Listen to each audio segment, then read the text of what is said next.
Man, blessed. What's How are going you? on, Aaron? Just hanging in there, grinding. Awesome, man. What's up, dude? How can I help you become a better wholesaler today? Yeah, so basically, I have 6.7 acres under contract in the Eldenwood, like Georgia area, Oh, snap. I like Okay. this. I like how this is going. and I'm trying to figure out because I'm actually trying. There's another agent with like 5.7 acres that sold next to it, and I contacted her to see who bought the land. So I had to see like say, hey, I got another opportunity if this is something that y'all are looking to take down. And Uh-huh. the agent basically told me that it was actually a homeowner who bought the land, so he paid like a premium for the land because he was going to build a house on it for like his forever home. Uh-huh. So basically, that kind of like made me thinking like he probably that wouldn't make sense for me to work with somebody like that because I would Yeah, it have would, to. dude. What if I'm sorry, you? Oh, he definitely would, man. I'm really? telling you right now. You've said this too. Yeah. The best buyers are neighbors.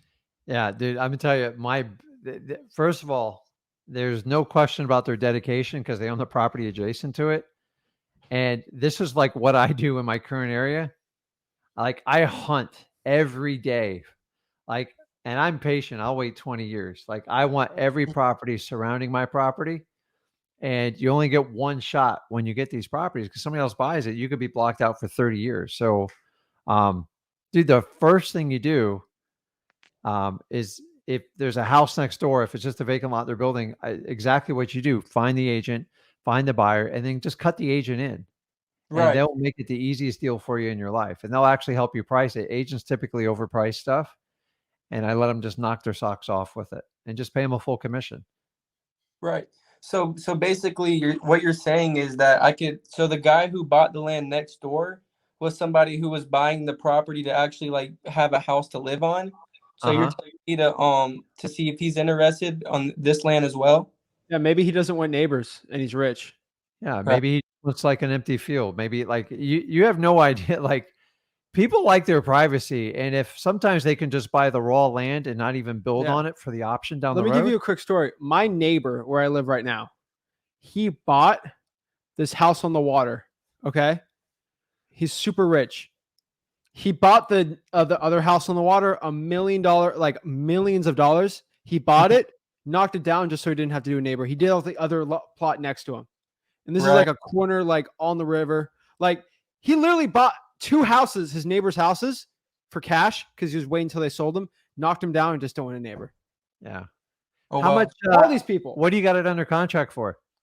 Yeah, so I'm actually reversing on this one because I didn't know what because I was thinking so it wouldn't make sense for me to lock it up on a high number because I didn't think the guy would want to buy extra land because he'd probably be like, hey, look, I've already bought my land, I've already spent my investment, I don't want to do anything else with it. And so what I was thinking is I definitely have to lock it way less because the developer has to like do the soil testing and it has to have sewage and all that stuff and utilities. And Uh so huh. I knew I would have to get it at like a way, way lower numbers. That way I could just see if a developer has an opportunity and see what they wanted to do with it. But the thing is, so I contacted a different agent close to it with like another area that the land is sold. It was a different lot. And the thing was, she basically told me that he wasn't a developer. So I said, okay, like, can I have his number and I'll pay you a commission or a finder's fee? And she just hasn't replied, or like, I guess she doesn't really take her job seriously because she just Yeah. doesn't reply and like just kind of like tries to be bossy about everything, which I don't like really I don't understand it. Like I'm just trying to like make a win-win Yeah. for everybody. I always try to work with the realtor, but if they're going to be lazy and not do anything after a certain given time, I'm gonna skip the Yeah. realtor and go straight to the owner and just say, listen, Right. you can't go to that owner unless you have it under contract because he'll cut you out in a heartbeat. That's just how the Exactly. game is played. So the ideal situation is like, hey, listen, how much would you pay me for this property? And the minute you do that, he's going to go find the owner and try to Mhm. make the bid himself and cut you out. Going, okay, I don't need to deal Yeah. with this person, and when I can get it direct. That they rarely ever do that with a realtor. Right. But um, I think you're making a lot of assumptions about the seller. You Hmm. hope they can buy it, but you should have a plan B if that person doesn't buy it. Yeah. Right. So if you can get the neighbor to buy it, you usually get the biggest premium because they're very happy for you to bring them the deal. But that doesn't happen in every incident. So you do have to have another plan in case they don't buy it. Okay.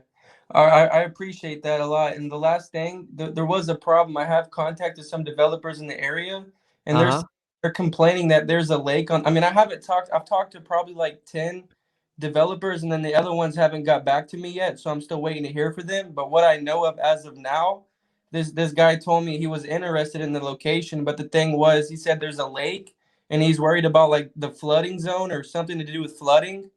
And so he wasn't interested in it. And so I think that might be a problem. But my question is, why couldn't they just build near away from the lake? Like just, or does it like have to be near the lake? Is that what they're trying to say? I have no. I mean, I'm not looking at. The I know retention people. ponds. So there's different Yeah. like I don't know the laws and I don't know the specific place. I don't want you to tell me because I don't want to be public here. But I hate to say it depends. Yeah, Gotcha. I mean, it really. Some people like waterfront properties. Some it's the liability if it's a drainage ditch. People are worried about kids. Mm-hmm. There's a million different scenarios. So you just need to get to know that area, like how you do it, either with, you can look at like civil engineering firms and give them the address because they're not interested in buying it, or sometimes just trying to find a trustworthy realtor in the area to tell you what's going on with like the land in that area. That's what I would do. Okay, well, I appreciate that. I really appreciate y'all giving out the information and taking the time to give out information. Y'all are the real ones in the industry, and there's not many people like that anywhere. So I y'all are appreciate that. a rare breed of people. Hey, we're trying to help you guys out, trying to put these gurus out of business. But I'm telling you, I actually appreciate these gurus because we preach on this channel consistency, and they're consistently hating on us on a daily basis. And I don't want to stop them because I tell everyone to be consistent, and they're consistent. So Yeah, good it's for them. consistent. But Listen, if you get the information for free or pay for it, it's your option, dude. We just try to make it available because to me, this is the same stuff for the most part. 95% of wholesaling is almost the same as when I started. It's just more mainstream now. And if you can educate yourself from a reliable source, why not go out, get your first few deals, make your first 6 figures, and then you decide after you're getting some experience under the belt which direction you want to go from there. That's all we're trying to accomplish for you guys. boom. Got it. Okay. All right. That's all I got. I think I do have one more question, if that's okay with y'all. Shoot.